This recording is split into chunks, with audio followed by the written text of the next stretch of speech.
Olá pessoal, vamos então fazer o estudo aqui do livro de Atos dos Apóstolos, capítulo 1.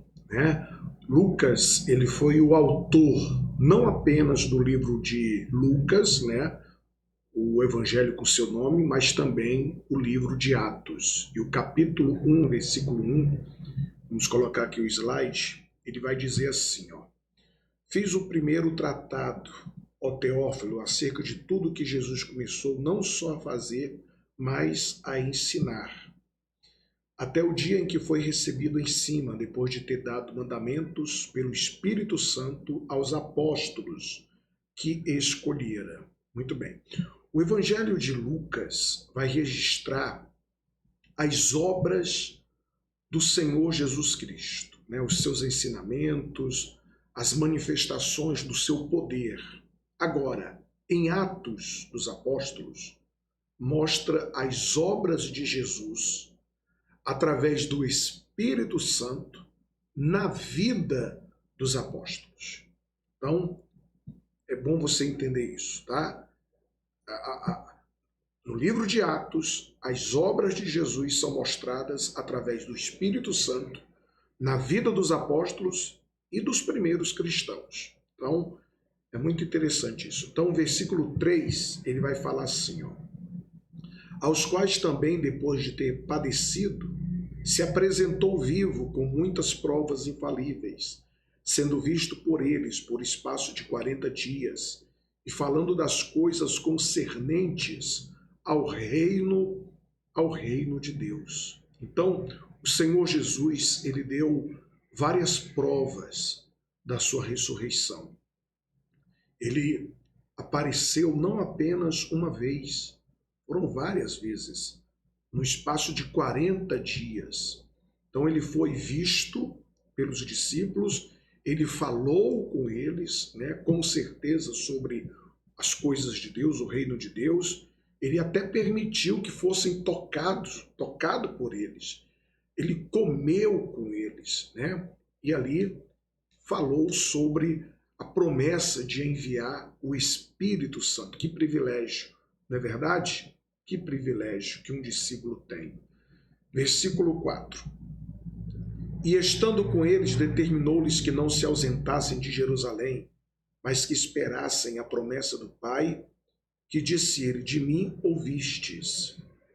Porque, na verdade, João batizou com água, mas vós sereis batizados com o Espírito Santo, não muito depois desses dias. Então o Senhor Jesus queria que os discípulos permanecessem em Jerusalém, até que recebessem o Espírito Santo. Porque o Espírito Santo é a maior herança que Deus ele reservou para os seus filhos, para os seus seguidores e principalmente para os seus discípulos. Então, enquanto João batizava com água, aquele batismo simbolizava uma purificação exterior. Mas o Espírito Santo representava o verdadeiro batismo, que é a purificação no interior da pessoa. O versículo 6 ele diz assim: aqueles, pois, que se haviam reunido perguntaram-lhe, dizendo: Senhor, restaurarás tu neste tempo o reino a Israel? Você vê, o Senhor Jesus, você vê o que é a falta do Espírito Santo. O Senhor Jesus falando das coisas espirituais e eles com outro pensamento, Eles tinham uma visão terrena do reino de Deus. Eles estavam esperando a libertação de Israel do domínio romano. E o Senhor Jesus, ele veio estabelecer um reino espiritual, Um reino espiritual que se manifesta no coração daqueles que creem nele. Então, essa falta de entendimento, ela também é vista naqueles que ainda não têm o Espírito Santo. Os pensamentos de quem não tem o Espírito Santo é centrado apenas nesta vida. Ela só pensa na sua carreira, ela só pensa nos bens materiais, nos seus relacionamentos. Quer dizer, elas não priorizam a salvação da alma, O discípulo, ele também, ele quer vencer, ele quer conquistar, ele quer, mas ele prioriza a salvação da alma dele, o mais importante é a salvação da alma. E o versículo 7 ele fala assim, e disse-lhes, não vos pertence saber os tempos ou as estações que o Pai estabeleceu pelo seu próprio poder, mas recebereis o poder do Espírito Santo, que há de vir sobre vós, ser-me-eis testemunhas, tanto em Jerusalém como em toda a Judéia e Samaria e até os confins da terra. Então aqui está a promessa do Espírito Santo, né? Recebereis poder do Espírito Santo. Nenhum seguidor, por mais fiel que ele seja, ele pode testemunhar de Jesus com poder, né? Sem antes receber o Espírito Santo. A ordem de Jesus aos discípulos de anunciar sua palavra, né? Em Jerusalém, na Judéia, em Samaria, até os confins da terra, um poder só seria possível com a unção e a autoridade do Espírito Santo. Por quê?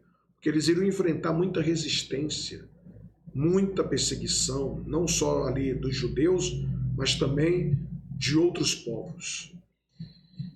E versículo 9 diz assim, quando dizia isto, vendo eles, foi elevado às alturas e uma nuvem o recebeu, ocultando-o aos seus olhos. E estando com os olhos fitos no céu, enquanto ele subia, eis que junto dele se puseram 2 homens vestidos de branco, os quais lhes disseram, homens galileus, por que estáis olhando para o céu? Este Jesus que dentre vós foi recebido em cima no céu, há de vir, assim como para o céu o vistes ir. Então, os apóstolos eles foram testemunhas, né, vivas da ascensão de Jesus ao seu lugar de honra, ao lado, à direita do seu Pai. E é interessante que Jesus ele sobe para os céus e os anjos falam, olha, ele vai voltar, ouçam o que ele falou, vão para Jerusalém, esperem lá até a promessa chegar.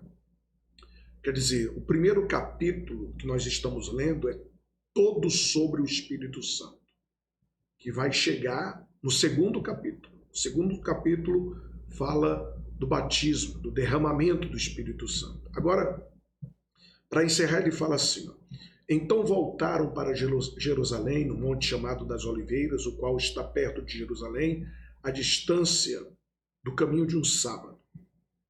E entrando, subiram ao cenáculo onde habitavam Pedro, Tiago, João, André, Felipe, Tomé, Bartolomeu, Mateus, Tiago, filho de Alfeu, Simão, Zelote, Judas, irmão de Tiago. Todos estes perseveravam unânimes em oração e súplica com as mulheres e Maria, mãe de Jesus, e com os seus irmãos. Então, todos em um só propósito, perseverando em prol do cumprimento da palavra do Senhor Jesus, o batismo com o Espírito Santo. Então, preste bastante atenção. Os discípulos eles estavam ansiosos para começar a sua jornada, né, para ganhar almas, para falar de Jesus. Né? E aqueles que tiveram um encontro com Deus, né, um encontro com Jesus, também têm essa sede de almas. Ela quer almas, ela quer ganhar almas. O Espírito Santo que está dentro delas coloca essa sede de almas. Quem não tem essa sede e pensa que tem o Espírito Santo, pode ser quem for, pastor, obreiro, membro, diz que tem o Espírito Santo, mas não tem essa sede. Olha, essa pessoa tem que refletir, né, sobre a sua experiência com Deus, porque o novo nascimento gera essa sede de almas, gera essa sede. O batismo com o Espírito Santo gera essa sede de almas. Aí ele vai falar de Judas, né, o que aconteceu com Judas no versículo 18. Ora, este adquiriu um campo com o galardão da iniquidade, né, as moedas, e precipitando-se, rebentou pelo meio, e todas as suas entranhas se derramaram. Olha só que coisa, né? E foi notório a todos os que habitavam em Jerusalém, de maneira que na sua própria língua esse campo se chama Alcedama, isto é, campo de sangue. Porque no livro dos Salmos está escrito: fique deserta a sua habitação e não haja quem nela habite. E tome outro o seu bispado, né? Confundi aqui. Tome outro o seu bispado. Quer dizer, o apóstolo Pedro, ele começa a explicar o que aconteceu com Judas. Eu fico imaginando, né, os discípulos ali reunidos, preocupados, pensativos, por que que um de nós traiu Jesus? Olha que morte horrível. E Pedro, ele fala, ele prega, né, para os outros, ele foi explicar que esse acontecimento já estava escrito em Salmos, que Judas cumpriu o papel dele, né? O papel dele. Então já estava tudo escrito, tudo traçado. Então os relatos afirmam que após o Judas ter se enforcado, né, o seu corpo caiu sobre o precipício ali no Vale de Inom, e de repente a corda, né, rompeu, o galho quebrou, e o impacto foi tão forte que as rochas, né, o impacto do corpo nas rochas estourou o seu corpo, né, partiu no meio, suas entranhas ficaram expostas. Que morte horrível, não é verdade? E para encerrar, lançando-lhes, versículo 26, lançando-lhes sortes, caiu a sorte sobre Matias, e por voto comum foi contado com os 11 apóstolos.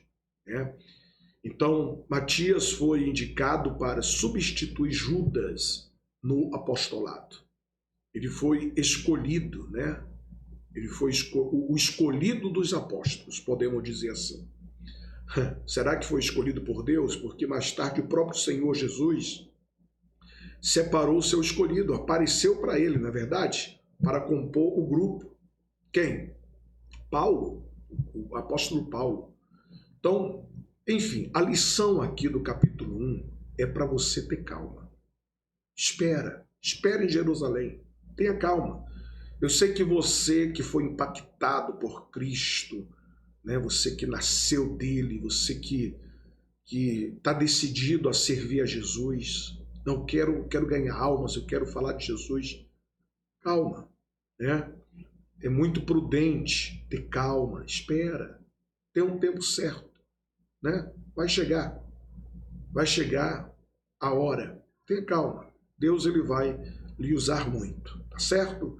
Então vamos ficando por aqui no capítulo 1, no próximo vídeo nós vamos para o capítulo 2. Deus abençoe a todos vocês.